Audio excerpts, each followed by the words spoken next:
hamaa keessa arguun barbaadu nuuf jiraadhu umurii nuuf dheeradhu warri gurreen imma gurreerra qabdan anan nagaafadha dhugaa rabbi koottaa tiijii jaati nagaafadha isa gaafsina ana gaafadha isin jaaladha dhugaa rabbi ummata mirxii ko ummata qashtii ummata oromoo jabeessaa mucaa gaariidha gizee inni balleesse dhugaa rabbi koottaa nagaafadha bilbila koo hin qabdanii yoo qabaachuu baattan isiniifan kennaa koottatii nagaafadha hundi keessanuu gurree anatti isinii gaafadha Micoo wayii baay'ee si galatu uffattee tiijii naa galate. Micoo wayii wanda gurreen isin godhe hundasaa wanda gurreen godhe hunda nagaafadhaan anaan gaafadha anatu isinii geebisa gurree ana isinii qaxxaa anatu isinii gaafataa imma gurreerra qabdan taanaan anuma bira koottaa qaadin isinii galaani maalifiin nama tokko nama dhaabbataa nama obboleessa gaarii obboleessa namaaf owaatu nan deebi'aa faana lubbu bishaan dhugdee Micoo wayii baay'ee si galateeffatte silkii kiyya kenneefiin jechuudha.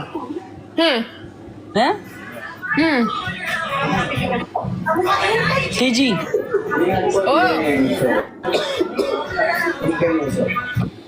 Micayyoo wayii baay'ee si galateeffatte silkii kiyya karaa tiiktookii barreessiteefiin jechuudha. Nama biyyarraa hin fidaa minaamina innaan dubara biyyarraa fideefiin jechuudha. Guyyaa 7 keessatti fideefi. Oh my god jettee larsi galateeffattee hin fidu garuu ishiidhaa fideefiin jechuudha. Si galateeffattee baay'ee. Karaa gurreetiin nama fidachuu nama gaarii waan gaarii hojjetu ani dhugaa nan du'aaf lubbu kaargoo hin eega gurreen. Nama gurraachi warqiidha. Warqii mormaa beektan miti warqii mormaati dhugaa rabbii. Dhugaa isaati bar. Ciao bakka deemama. Ciao bakka. Deemam. I love you. Kootu naan jettar. Waa'ee Beerut dubbataati kootu naan jetta. Beerut mataa kanaan jetteeti kootu naan jette. Gurritti!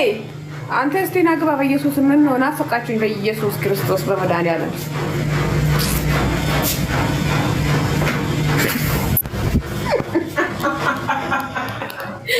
ሱጋራ ቢጉሬ ልቡ I love you I miss you ኢየሱስ I love you too. ይሁን ቀባ ጉሬት ይሁን ቀባ ነው ማለት ይሁን ቀባ Normali da waan fakkaadulaa la qomi arra normali dan see. Ani normali da barfata je yamin filter dimit matu tifa. Jirta? I miss you dhugaa rabbii why? I miss you too. Dhugaa. Darasak? Galee mee bakka ganama ture? Hingalee? Galeera. Rabbi je. Dhugaa. Ala bashaa jirta gaa? Ara? Bakka biraan jira. Ala bashaa bijjala maachina. Mee jala ko kagayaraa? Jitu. Jirta kaata kam?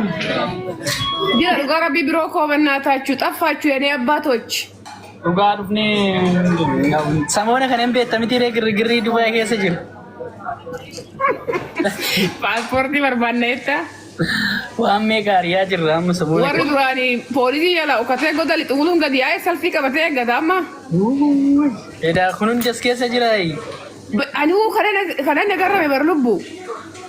Dhugaa namni baay'eedha namni baay'ee as keessa jira Yesuus. Misayyuu kun hundi paaspoortii malee taa'uusaa. Wayye. Ana miliyoona tokko naa kafalanii hin bahu mana madaamiti dhugaa rabbii paaspoortii koo gatee abada. Achi osoo baate rakkoodhaan baay'inatti takka. Gurree achitti barreessa fi warra barbaadan gurree. Warri barbaadan gurritti jaajabeessa. Wayye gurree jedhu na jaalatu. Gurree jiru asiin garaa kootii gurree jiru gurree na isaan isaa gurree jiru na birate.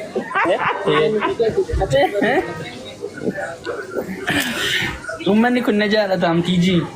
Ani dhugaa rabbii isinan jaaladha dhugaa nu jiraadha gurritti warqii dabarati maarree kanaaf jaalatu bar.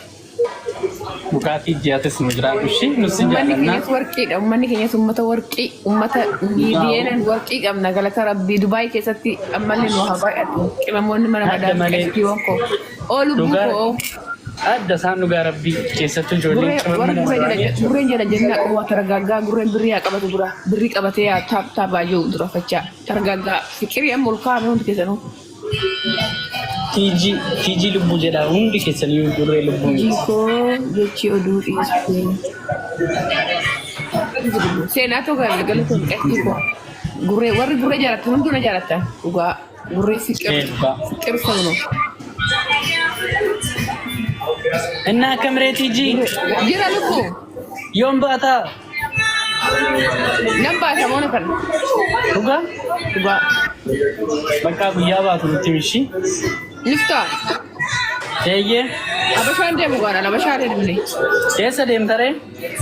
Intin isaa ምንድን ነው የሆነ ቦታ eessa bakkee kiilooleen na taqarraa'u kiilooleen ነው የሚሄደው. ኦኬ እዛ ስለቀሩኝ እዛ ነው የሚሄደው።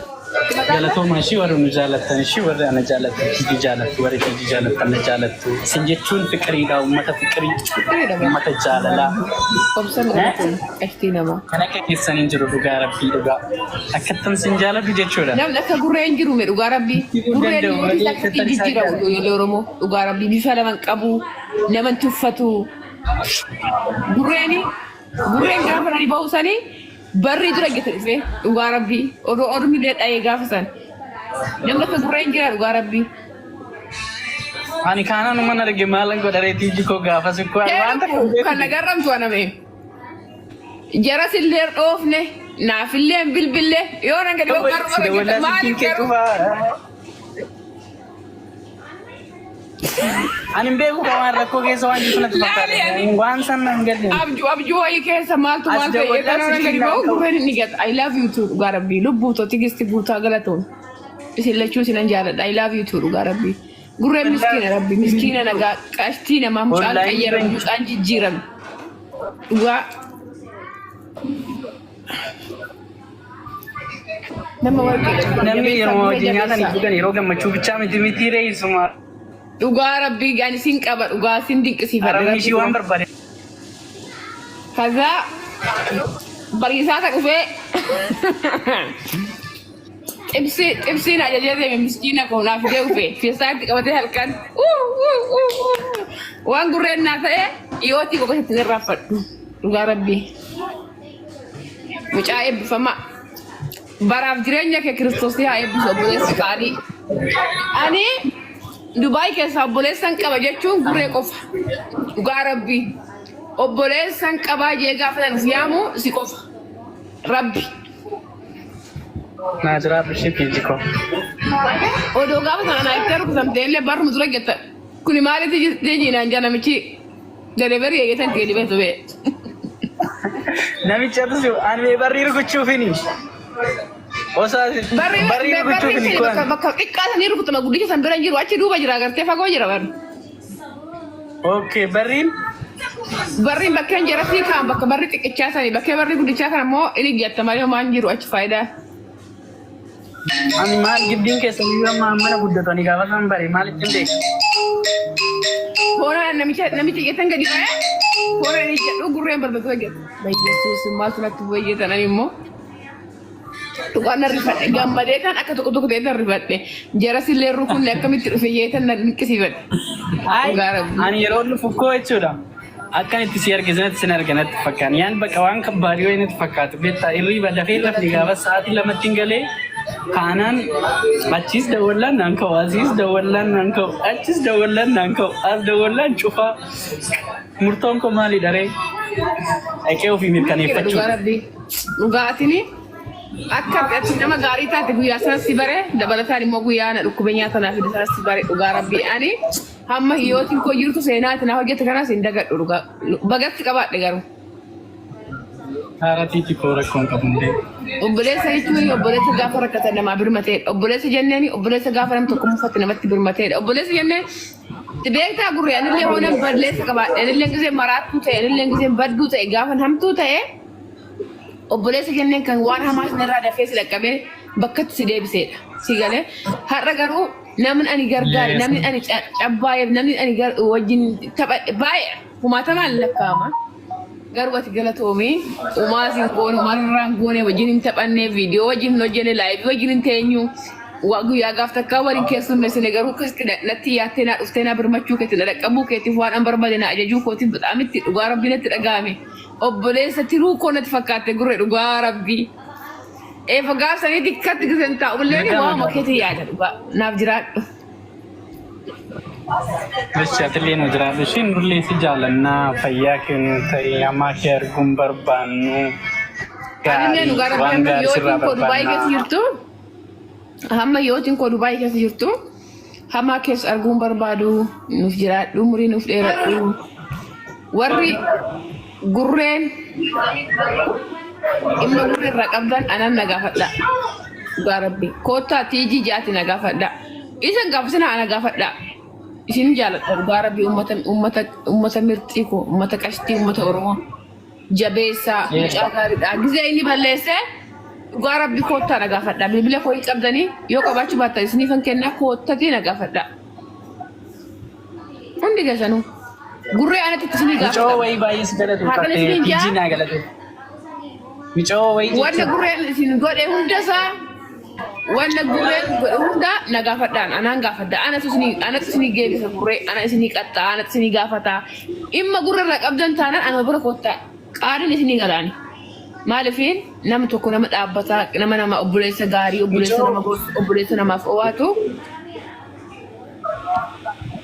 nan deebi'aa faana. Lubbu bishaan dhugdee Micoo wayii baay'ee si galateeffattee silkii kiyya kenneefiin jechuudha.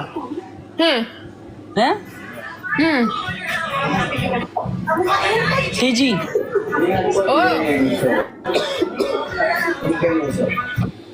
Micayyoo wayii baay'ee si galateeffattee silkii kiyya karaa tiiktookii barreessiteefi jechuudha. Nama biyyarraa hin fidaa minaamina innaan dubara biyyarraa fideefi jechuudha. Guyyaa 7 keessatti fideefi. Oh my god jettee si galateeffattee hin fidu garuu ishiidhaa fideefi jechuudha. Si galateeffattee baay'ee. Ani ijoollee karaa gurreetiin nama fidachuu nama gaarii waan gaarii hojjetu ani dhugaa nan du'aaf lubbu kaargoo hin erga gurreen. Nama gurraachi warqiidha. Warqii mormaa beektan miti warqii mormaati dhugaa rabbii. Dhugaa isaati bar. Ciao bakka deemama. Ciao bakka. Deemama. I love you.